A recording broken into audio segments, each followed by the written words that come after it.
Welcome. Today we are going to be talking about solving quadratics, primarily by factoring and then by the square root method. So let's strap in and do some math.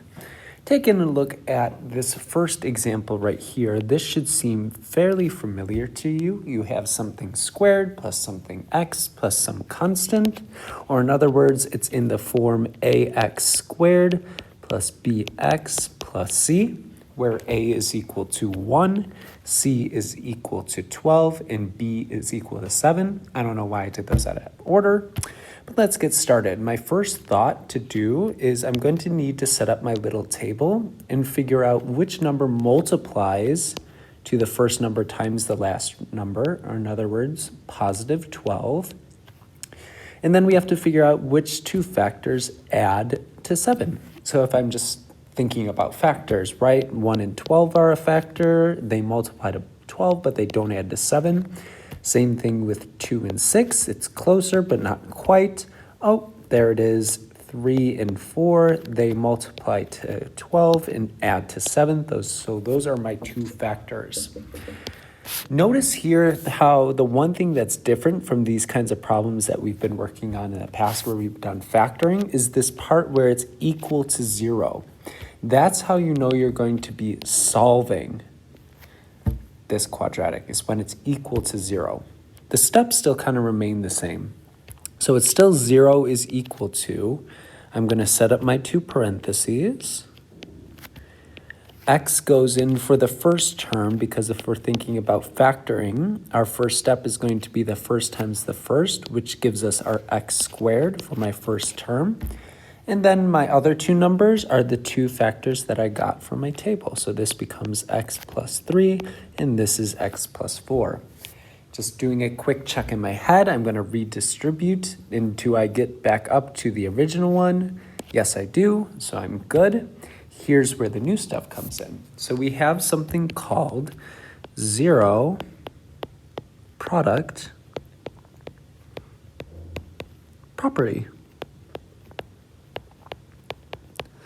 Or in other words, ZPP, which is a fun way to abbreviate it. And basically it states when you have a product of any two factors, we know that if one of them is equal to 0, right? Say if this term was equal to 0, that would make this entire thing equal to 0.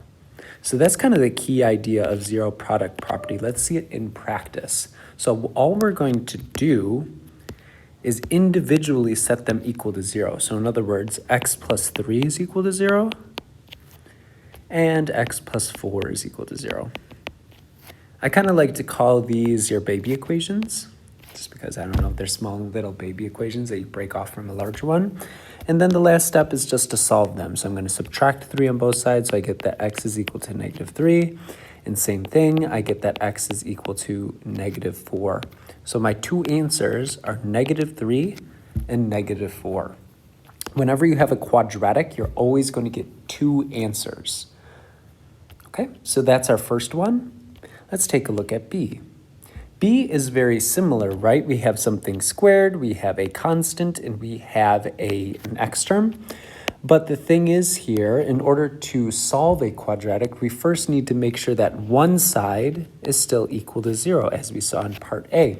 So let's do that. I'm going to subtract 13x from both sides, and I get 13x minus 13x. Sorry, 3x squared minus 13x minus 10, and that's equal to 0. From here, again, this is one of my factoring problems. I know this is going to be slightly bit more involved than the last one because this lead coefficient is 3, so I'm going to have to split the middle. Before I do that, I need my table. So the number I'm multiplying to is the first times the last, so that's going to be -30. And the term I'm adding to is -13. This one kind of popped out at me quickly, but I figured it's going to be -10 and -3.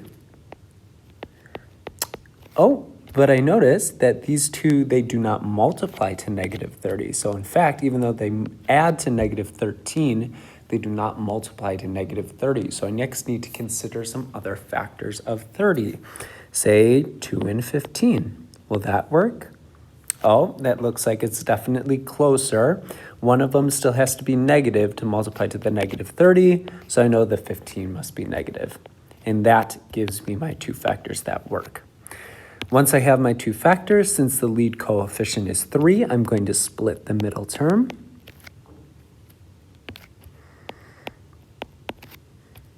Sorry, that should be a plus. Rewrite the last term, and it's still equal to 0. Once I'm here, I'm going to group the first two terms, and I'm going to group the second two terms. I'm going to erase these double underlines under 3 just to make it a little more clear. Then I ask myself, what is the GCF of this first set of numbers? Well, it turns out just to be x. And when I factor that out, I'm left with 3x plus 2. Do a quick distribute in your head to check if you did your work right.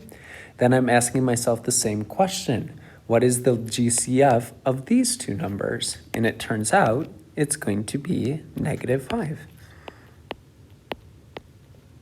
So then this becomes 3x, and this becomes plus 2. Again, still equal to 0. Once I have this, I'm going to rewrite my double, rewrite my leftovers,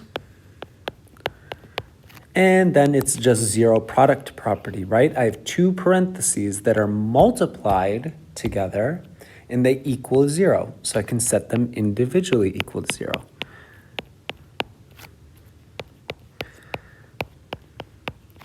So solving the one on the right, because that is a little bit less steps, I get that x is equal to 5.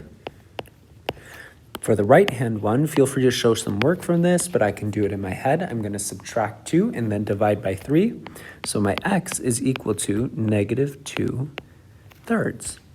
Again, since this is a quadratic, I have two answers, and I know I did my work right. So that is how you factor something when it's not inherently equal to 0 and you have a lead coefficient. Let's go on to the next one. But for that, I'm going to shrink this down just a tiny bit, and let's move on. This one right here.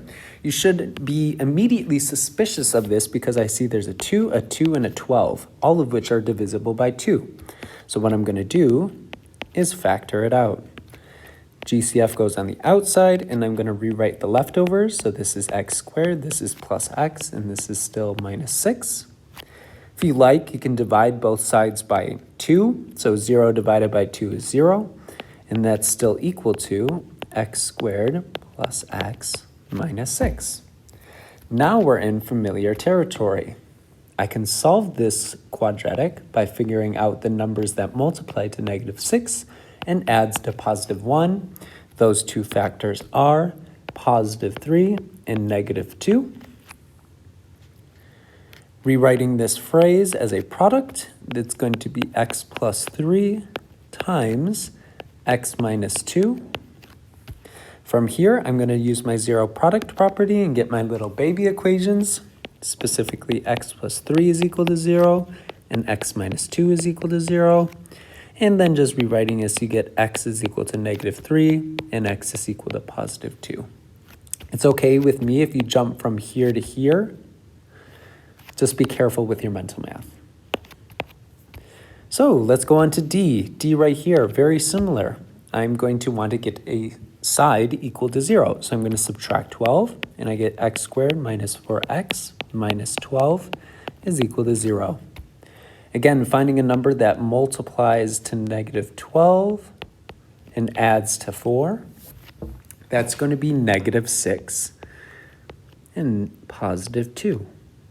Sorry, that would add to negative 4. So instead I'm going to flip the signs. This will be positive, this is negative, and now it works.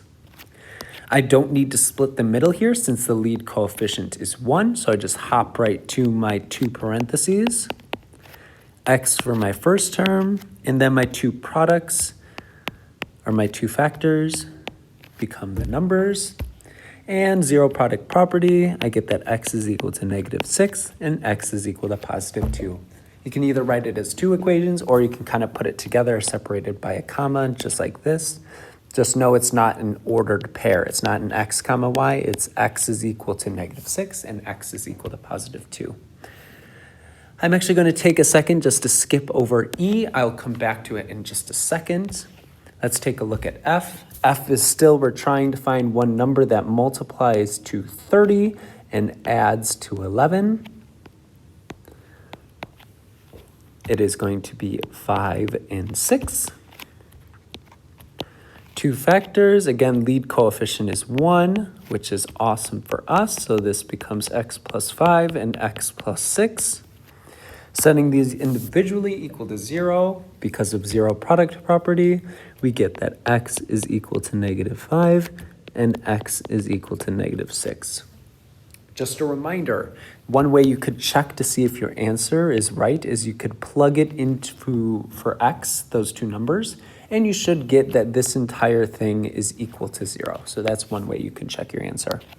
All right, let's revisit E. So E right here is something called a difference of squares. And I really like this problem because there's a couple different ways to do it. One way would just be to consider just our regular old process of factoring, right? We can really think of this as x squared plus 0x minus 25 is equal to 0. We're asking ourselves what numbers multiply to -25 and add to 0. And those factors are going to be +5 and -5. Rewriting this as a product, x plus 5, x minus 5, and that's still equal to 0. So my values for x are -5 and +5. Let's kind of consider a different way of doing this, which is exactly what we're going to be doing in the next section. So, as we can see here, what if we instead of factoring, we added 25 to both sides, so we get the equation x squared is equal to 25. How do we get rid of a square? Well, we take the square root. Doing this, we get x is equal to plus or minus 5, which is exactly the answer we got from factoring. Note that it's plus or minus because -5 times -5 is 25 and +5 times +5 is 25. So let's kind of extend this idea now and take a look at G. X squared is equal to 144. Do the inverse of the operation to get rid of the square, right? These two operations undo each other, and I'm left with x is equal to the square root of 144. Don't forget that sneaky little plus or minus. Then what number times itself is 144? That's 12. So x is equal to plus or minus 12. In other words, +12 and -12. Let's take a look at H. H right here is written as like x is on one side. We could hop right into factoring, but I think the easiest way would actually be to do the square root method. So in order to do that, I'm going to first add 50 to both sides. Those cancel, and you get that x squared is equal to 50. Taking the square root of the both sides, I get that x is equal to, my favorite plus or minus, square root 50. One thing I would say is we still have to simplify the square root, so I'm going to write it as a product. Square root 50 is the same thing as square root 25 times square root 2. What number times itself is 25? That's 5. So square root 50 is 5 root 2. So in other words, x is equal to plus or minus 5 root 2. One way you could check your answer to kind of verify that you did your simplifying right for your square roots is to plug this into your calculator. Let me show you what I mean. So I'm going to open up another calculator here. And I see if I plug in second square root of 50, I get that's equal to 7.07. And if I plug in that same number, 5 times the second square root of 2, I get the same decimal. So that's how you could check your work. Let's talk about these other ones right here. So x squared plus 50. So notice how the one thing that's different is this minus and then this plus sign. So let's see what happens when we kind of work it out. Subtracting 50 from both sides, I get that x squared is equal to -50. So when we take the square root, we actually have a negative on there. So again, we can rewrite this don't forget your plus or minus, as I times the square root of 50, right? I just took out the square root of -1, which is I, and then I just got to simplify that square root again. As we saw from the previous problem, square root of 50 is 5 root 2, so this becomes x is equal to plus or minus 5I times the square root of 2. Note how the number kind of goes first before the I. So that's that problem. Let's kind of talk about order of operations now. Again, this is still a squared. So what we're not going to do is distribute this for 1 because we can't do that. And if your gut instinct might be to like FOIL this out and write it as a product, you could do that and factor that. I think that would just take a lot of work. So the easier way would just be to take the square root. So I get that x minus 3 is equal to square root of 36, that's plus or minus 6. Adding 3 to both sides, I get that x is equal to 3 plus or minus 6. In other words, x is equal to 9. 3 minus 6 is -3. You can just leave your answer as this, by the way. All right, let's do this one. This one right here, you should look like this is very familiar to you because it should look like vertex form, right? Here's your h, here's your k. So if we're going to solve this, here's how we do that. We first add 48 to both sides. The reason why is because we want to isolate the square. So then we get this equation. Once we get here, again, we're just back to our square root method. Those cancel, and I'm left with x plus 2 is equal to plus or minus the square root of 48. I can really rewrite the square root 48 as a product of a perfect square and another number. So 48 is divisible by 16. So I know that this is the same as x plus 2 is equal to plus or minus square root 16 times square root 3. So I'm also in that same step going to subtract over 2, and I get that x is equal to -2 plus or minus 4 root 3. Again, the plus or minus gives me 2 answers. So now I'm going to leave you kind of this problem L to try on your own. We'll go over it in the class next time I see you, but thank you so much for your time and have a wonderful day. Thank you.